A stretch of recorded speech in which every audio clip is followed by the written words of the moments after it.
Denise Delauder here. I'm going to show you how to use the Betterpress from Spellbinders. So the first thing we'll do is we will take off this top plate, and it has the markings here for A2, A7, all the different cards, sizes that you might want to use. And then we're going to take a piece of Betterpress paper, which is a cotton card paper, and Betterpress or Spellbinders sells them on spellbinders.com or scrapbook.com. And so I'm going to place it on this top plate, removable tape to hold it down so it doesn't move around. That's set to go. Then I'm going to take this Betterpress plate, and if you're into foiling, you can also use them with the hot foils, but this one is on your wedding day.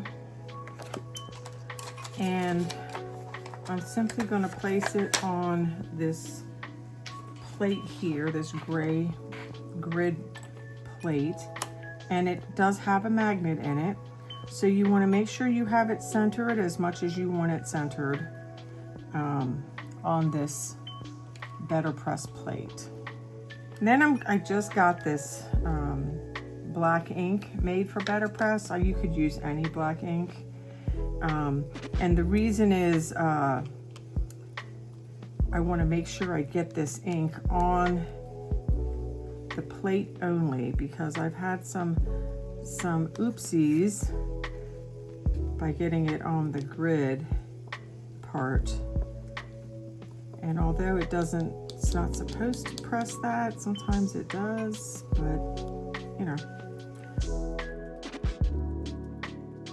And then we will simply place this. These have magnets on the four corners, and we're going to put them on the magnets, and now it's in there nice and solid.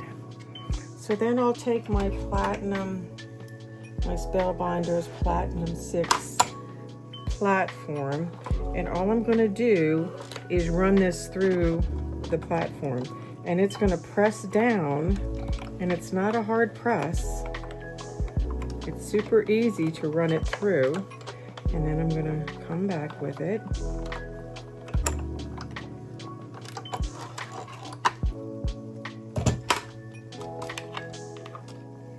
And then I'll take this off, and look at that beautiful impression. And I don't know if you can see it, but it is impressed into the cardstock. It's beautiful.